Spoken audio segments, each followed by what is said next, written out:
This week on Focus Outdoors, we're off to South Dakota to fish the mighty Missouri River, a river that has been the lifeblood of the region, spawning towns like Pierre, Bowbridge, and smaller communities like Akaska. One thing they all have in common, though, is great fishing. So let's hit the water.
We're headed to Lake Oahe with Dennis Foster of iTime Promotions.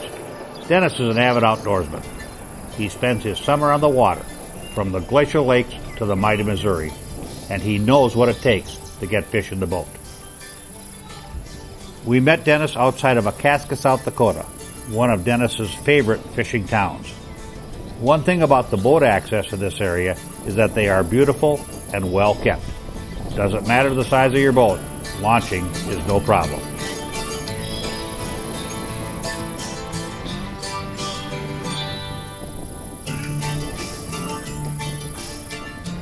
This trip took place in late summer when the fishing can get tough. We were not worried. We had been with Dennis in tough conditions before. He always puts fish in the boat. Our plan was to meet a friend of Dennis's. They were going to fish a tournament together and wanted to cover water to see what kind of bite was going. Let's join them now and see what they're learning about this body of water.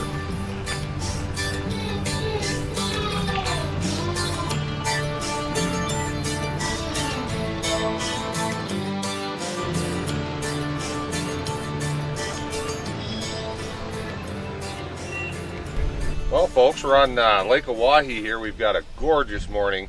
It's late July. We're in the dog days of summer type of situation here. The bite has gotten a little tough. It was phenomenal this spring. 100 fish days were common. These fish are really scattered due to our bait fish situation. Our smelt numbers are quite low right now, due to be rinsed through the emergency spillways in 2011. But these walleyes, being as resilient as they are, they're keying on a lot of young of the year panfish. We're finding a lot of them back in the river arms, in the Morrow River north of here. We were finding them in the Grand River a couple weeks ago. So we're going to try to key on some of that. There's also some very deep fish. We're going to be fishing 65, 70 foot of water, searching out there along the bottoms. Also going to be in that 65, 70 foot of water, fishing over the top of the old cottonwood trees, which top out at about 35 feet below the surface. We're going to try pulling some cranks over them. Before we do that, we're going to do some scanning with electronics, give it a good look-see, see what we can find. Obviously, we find fish, a little bit of bait mixed in there. We're going to put some lines down, see if we can't get them.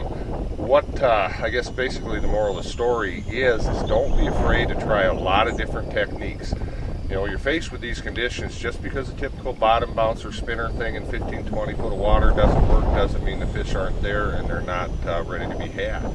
So we're going to throw everything we got at them. We're going to punch a few fish here and try to make a day of it. What we're doing here is we're scanning for fish over tops of the old cottonwood trees along the river channel, and you can see the absolute detail in this Raymarine downscan unit. You can see the trees that are standing there. You can even see one that has fallen over onto the sloping bank. You can see the branches there. You can see this guy, he's kind of tilted. It's just absolutely phenomenal. And if you look at traditional sonar, this is showing trees, but there's a lot of interpretation here, which is a little bit tough to do. You come over here and you can see exactly what you want to see.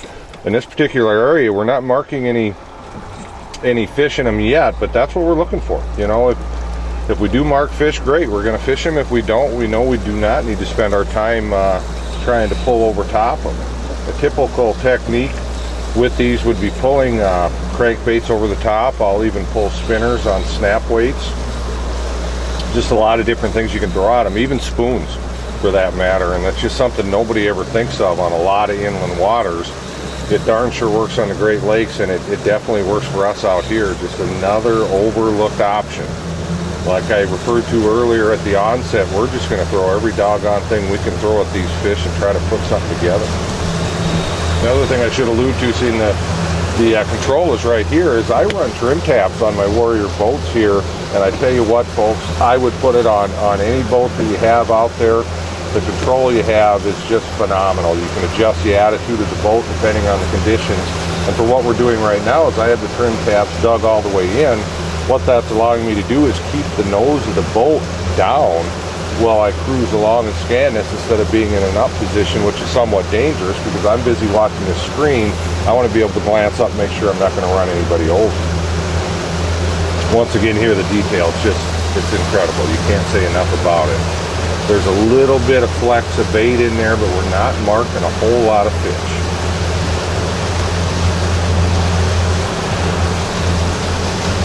You can do a comparison here. These are fish up above on the traditional sonar. A little flex here, basically showing the same thing. Once again, this is the old channel. We're starting just popping back up.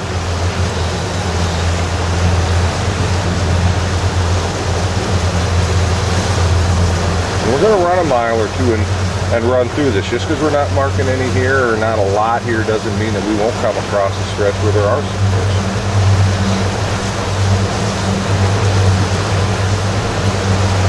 You know, it's all part of putting the puzzle together. And like I'd mentioned, if we don't mark a lot of fish here, then we can just X this off our agenda.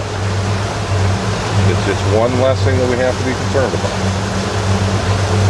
But without knowing, this would personally drive me nuts, not knowing what was going on. And you can see the break coming up here and also here. But what we're seeing is there's a little bit old brushy stuff down in there, and there's a few fish mixed in with that. You can also see a little smattering of bait in here. So this may be something we're going to want to perhaps come back and live bait through and verify just exactly what is there. Once again, utilizing your electronics is key. You know, if you're just fishing without taking a look, you are fishing blindly. There's no doubt about it. Midwest Gun Dog Kennels is your full-time gun dog training facility. For over 30 years, we have customized our training to fit each individual gun dog. We know it takes a well-trained gun dog to handle wild birds. Make every hunting trip a dream trip. Let Midwest Gun Dog Kennels put excitement back into your hunt of a lifetime. Midwest Gun Dog Kennels, where experience equals excellence. Make your next day on the water even better with Wave Pedestal.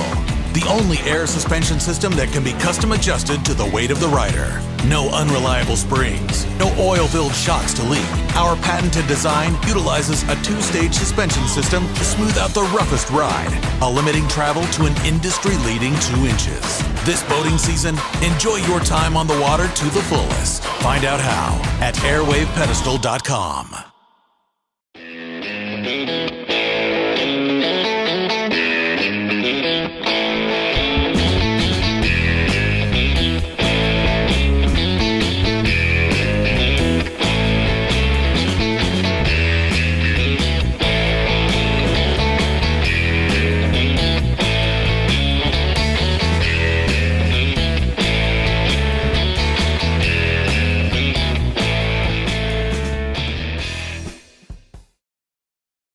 Dakota Pheasant Guide offers the best wild pheasant hunts from the Glacial Lakes area of South Dakota west to the Missouri River. Packages available include everything from self-guided to fully guided hunts. Book your bird hunting adventure now. Fishermen, iTime Promotions is your ticket to an enjoyable and successful day on the water. Call Dennis Foster for your outdoor adventure of a lifetime.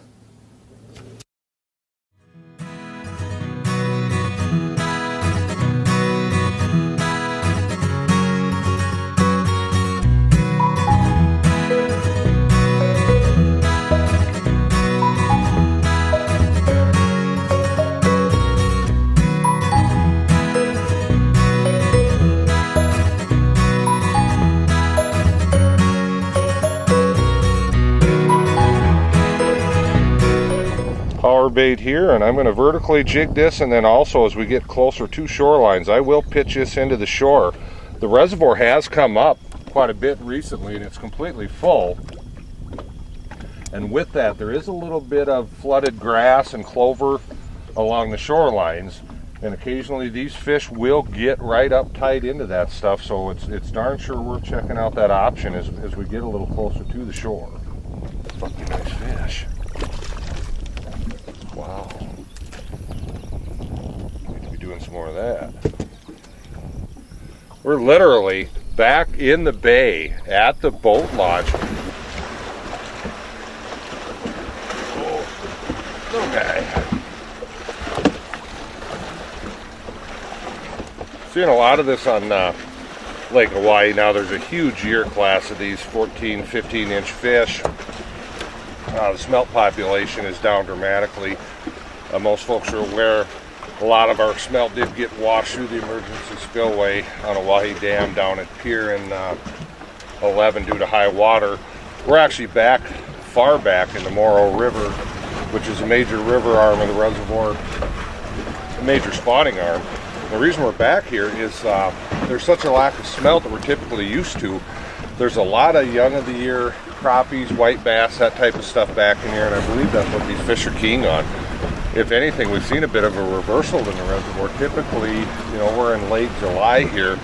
These fish start sliding south from spawning in the Morrow River and in the Grand River, follow the smelt down to deeper water as the summer progresses. I think some of these fish are actually staying here, and I believe some of the fish are moving in from the reservoir into these river arms, keying on this bait. So that's what we're doing. We're back kind of in some gnarly stuff here in the very back of the Morrow River, trying to get something going here, live bait, and we'll pull some cranks later on today, try to get some reaction bites, cover a little more ground, try to find some better fish here. But I'm going to bait up and have back at her.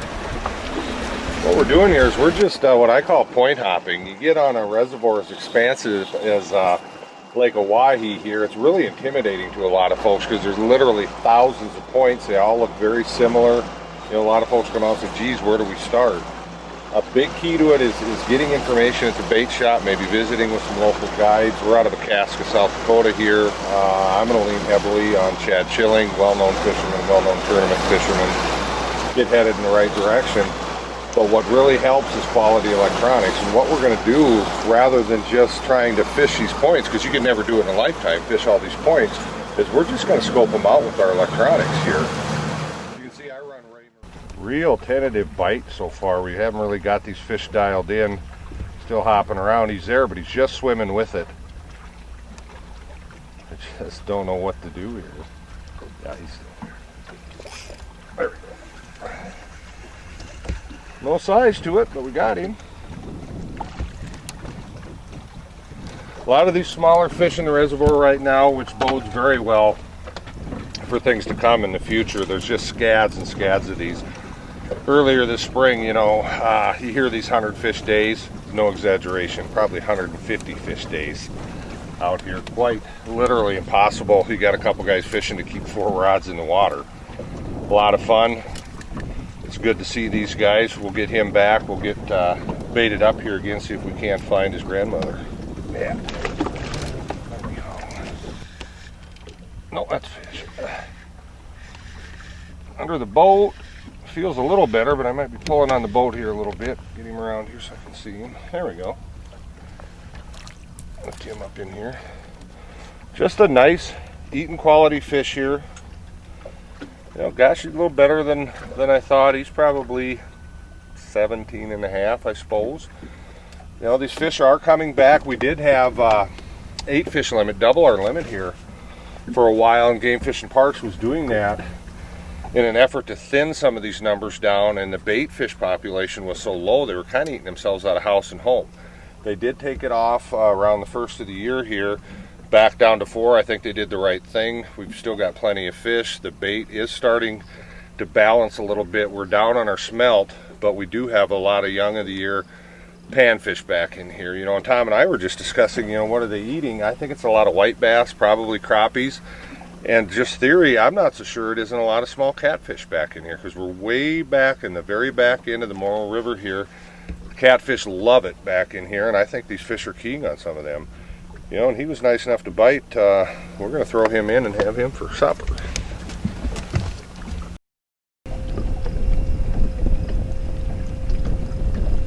Fish are a little tentative yet. I think he's just swimming with it. I'm just going to have to hope he's there. My God, he is.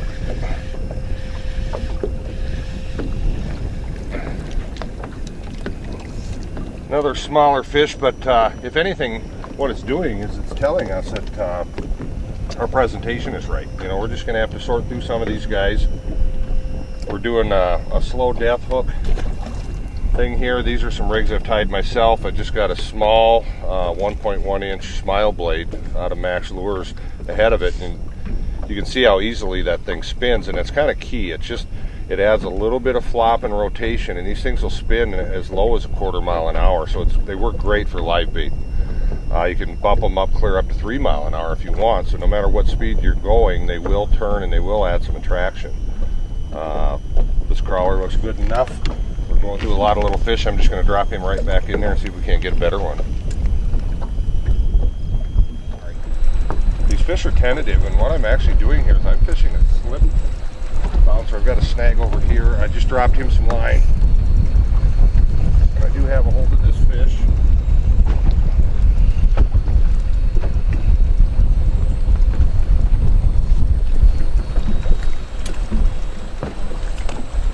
Frisky, but that is helping, is it gives me the ability to drop them a little bit of line and let them get the bait. And as you can see, I just barely had this fish nicked, but I'm going to set him down.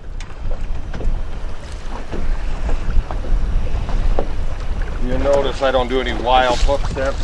I fish fire line for the no stretch capabilities, which is nice. You just sweep up and you get these fish. There's a good sign this fish took it quite a bit deeper than they had been. Just a nice eating size fish. Plenty of these to go around on Lake Oahe here in South Dakota. The fishery is just phenomenal. You know, you hear the word factory tossed around quite a bit. If there is such a thing as a walleye factory, it is Lake Oahe. There's just oodles and oodles of these fish, and very simple methods that we're using here.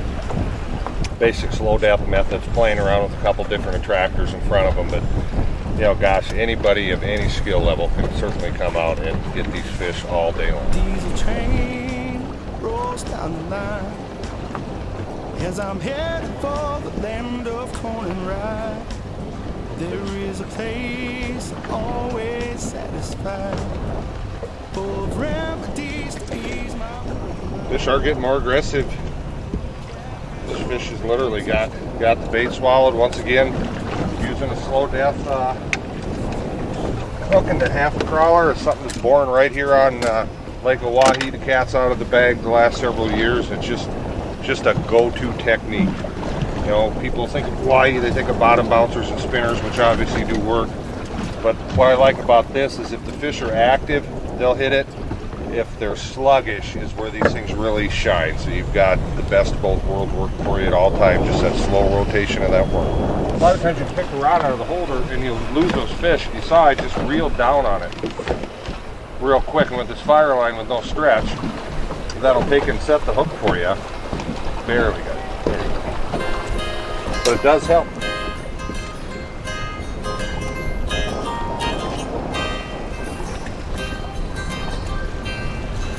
Another smaller fish, but we've got consistent action here, literally not going more than a minute or so without a bite. My God, he's a little better than I thought he was. Just another nice eating fish. It looks like it's going to be a slow death type of thing today. This particular rig has a small, just a silver scale smile blade on there, just enough to add a little flicker and flash to it and get these fish to go. Show you folks a little trick here. We've actually got a slow death hook, which is designed for crawlers. What I'll do occasionally is take a leech and hook him as you traditionally would, right through the sucker. And what I'll do is I'll come back around and get just a little bit of meat for a second hook. And what this will do is that'll corkscrew that leech around there with this slow death hook rolling around. It's a little goofy looking, but by God it works. And it holds this bait on better, and that double hook I think helps facilitate that rolling action that we're looking for here. High Point Pet Foods presents Country Creations Dog Foods, offering quality nutrition for the life of your canine companion. To fuel the fire of puppyhood into keeping the energy level high of an active young dog, optimizing the performance of the hard-charging adult, or having a quality diet for your senior canine companion. Country Creations has you covered with their quality formulas. Get in touch with High Point Pet Foods today.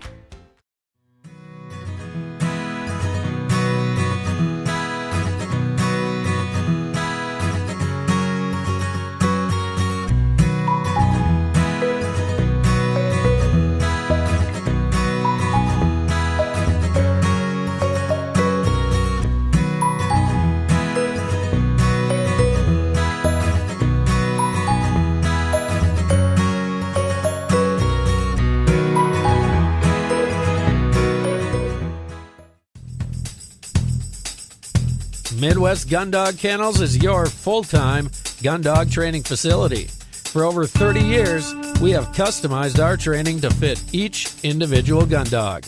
We know it takes a well-trained gun dog to handle wild birds. Make every hunting trip a dream trip. Let Midwest Gun Dog Kennels put excitement back into your hunt of a lifetime. Midwest Gun Dog Kennels, where experience equals excellence.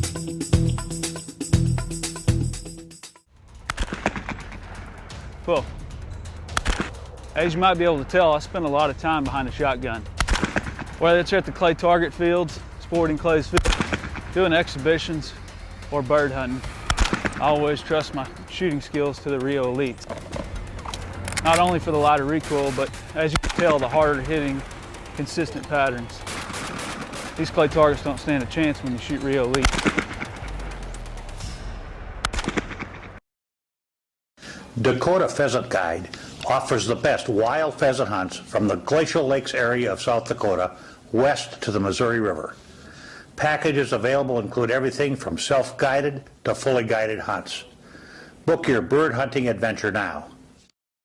Fishermen, iTime Promotions is your ticket to an enjoyable and successful day on the water. Call Dennis Foster for your outdoor adventure of a lifetime. I'm going to show you folks exactly what we're doing to get these fish where we're live baiting these points on Oahe today. We're using a method of slow death that has a little bit of added attraction. It's something I developed for JB Lures. It's their Slow Death Plus product, and what it is, it's your standard Mustad slow death hook. But what we've done is we've added a small propeller to it, and it adds just enough little flick and flash there to add some attraction, a little bit of water disturbance, and you can see how easily that turns. So you can go very slow and it's still going to give you some motion there. Kind of unique to the rig too is we've tied it with a small 4mm bead and then a large 8mm bead following that, and it allows that propeller to kind of cup around that and roll around that nicely. Without that, you wouldn't get the action out of the propeller, and it may get down into your hook, start to bind up and just drag along. Basically, it's a 3-foot leader, and what we're doing, instead of a traditional style bouncer, what I'm doing today is I'm using a slip bouncer, and what that is just like you would with a Lindy rig. It just slides up and down your line. So if these fish are tentative, I can take and open the bail, let them run with a little bit of line, and then feel for the weight and sweep set these fish up. We'll get this hooked up and I'll show you exactly how I hook these crawlers as well. There's kind of a little key to that to get the most roll out of the crawler. And how I do it is you're basically going to want to take about half a crawler, just pinch him off like that. It's easy to slide it up from the broken end. There's already an opening there because obviously I broke him. And what we're doing is we're just sliding that on up the hook shank, about to the point where it starts to bunch and bind. And then I'm going to take and I'm going to run that hook out at that point. I'm going to take and I'm going to pull the rest of that crawler up over the shank of the hook, so there's actually a bit of it on the line. And as you can see, there's a little bit of the crawler hanging out there. I think that helps with the rolling. Just that little bit of that tag of that crawler in addition to the rolling of the hook. And it's key to getting these fish to trigger and getting them to bite. We're going to get him in the water and see if we can't get him to work. You can see the action of this. The propeller's actually spinning. That's causing some attraction. You can see the whole hook itself is rolling as well. And then you can see that little bit of tag and the crawler that I alluded to that I left hang behind there. You can see as that swirls as well. We're literally going about half a mile an hour, so going pretty darn slow here, but that thing's just loaded with action. We're going slow enough so the fish can find it, chase it down and grab it, but we're going quick enough that this is still providing tons of action, and that is the key to why we're getting these fish today. If we didn't have that, we wouldn't be getting near the bites. It's a phenomenal little system. Once again, you can find them. JB Lures is manufacturing them. It's just a great rig. Alluding to it earlier, these fish are a little tentative. As you can see, I'm just lowering a little line to them. And then what I do is I let the boat catch up to it to put tension on rather than reeling down to the fish. And there he is. And it does make a difference. A lot of these fish, you will not get them if you weren't to do that. Not a big fish, but fish nonetheless. That's a nice little eater anyway. You can see it hooked him dead center right in the top of the mouth there. You know, if I were just to grab the rod when I saw that bite, I'll just about guarantee it that I would have never got this fish. So it does help having that slip bouncer type of system there. You know, and if they are hitting strongly, just lower your rod back to them a little bit and sweep them up as you would a traditional bouncer. But just little tips like that put the odds in your favor, and particularly on a tougher day, that can be the difference between catching one or two fish or, you know, limiting out. After a great day on the water, Dennis and the crew headed to Akaska to fry up a few of the walleyes. For a slow time on Oahe, we were totally impressed by the amount of fish caught. Dennis firmly believes that electronics were the key to his success. Learn to use your electronics so you could have good days fishing during the dog days of summer. That's our show for this week, fishing the mighty Missouri near Akaska, South Dakota. Our thanks to Dennis Foster of iTime Promotions. He does a great job on the water. Remember, do these three things for me. 1, take a child with you on the next hunting or fishing trip. 2, generously support your favorite conservation organization. And 3, spend some time in the next week where you focus on the outdoors. For our staff, I'm Steve Hammer. Thanks for being with us. We'll see you next time when we continue the journey, making more memories. Let that crazy world out there go on without me.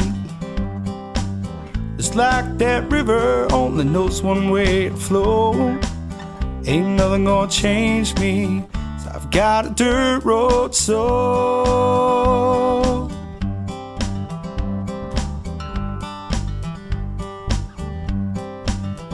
An old 12 gauge in a compound bow, and a dog named Otis tells me where to go. We push through the woods until we're good and gone.